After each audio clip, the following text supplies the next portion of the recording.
Lifting heavy shit is everywhere right now, but how do you know if you're doing it right? How do you know how much weight to use?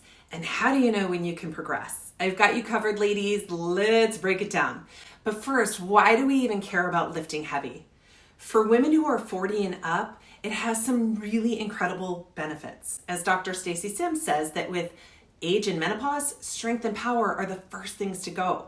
She says, I wouldn't put on lean mass without going for a strength boost, especially considering that strength is a central nervous system improvement. So it helps with neural pathways, important for cognitive function as we age. And heavy lifting is also good for improving fat burning metabolism, building bones, and maintaining our cardiovascular health. All things that menopausal aged women especially need. And women generally have a lower proportion of type 2 or that fast twitch muscle fibers than men. So hitting weights to build and maintain as much strength, power, and force is important, especially in post-menopause and aging. And for me personally, I'm really focused on the cardiovascular aspect of this, as heart disease runs in my family, and I lost my dad to congestive heart failure. We have to remember, ladies, that in menopause, as our estrogen is declining, the risk for heart disease goes up. And we know that resistance training increases vascular compliance. It gives us better blood pressure control and better blood flow to our muscles and skin. Like, hey, hot flashes. We want to ensure that we're providing as much muscle protection as we can so that we can age like a badass. And so now, how do we know how much is right for you? If you're new to weightlifting, you're going to want to start with body weight. Dial in good form, add in mobility exercises so that when you are ready to take the load, your body is ready. Load can be dumbbells, barbells, kettlebells, or even resistance bands.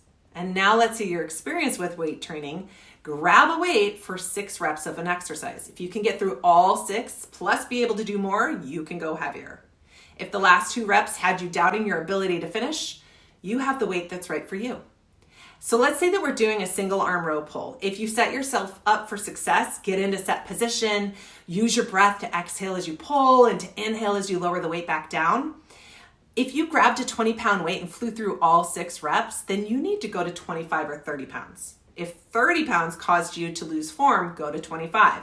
And if you can maintain good form all the way through and can do more reps, it's time to progress to the next weight. And now we can always play with things too, like tempo and time under tension to slow down the eccentric or downward motion of the exercise to make it more challenging. There are 2 things that I really recommend, highly helpful.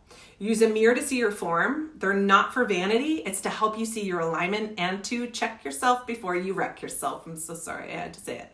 And secondly, consider working with a trainer so that you know how to properly breathe and move through each exercise and how to keep yourself safe to get success. It's always important to take your ego out of the game and keep in mind that heavy is relative to you and your current fitness level.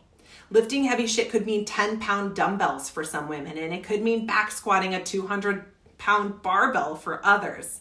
So make sure to keep track of your journey so that you can celebrate the growth, both mind and muscle. And if this was helpful or encouraging for you, would you please hit the like button and be even more of a badass by hitting the subscribe button so that I know you like this content and I can continue to make more that will help you thrive.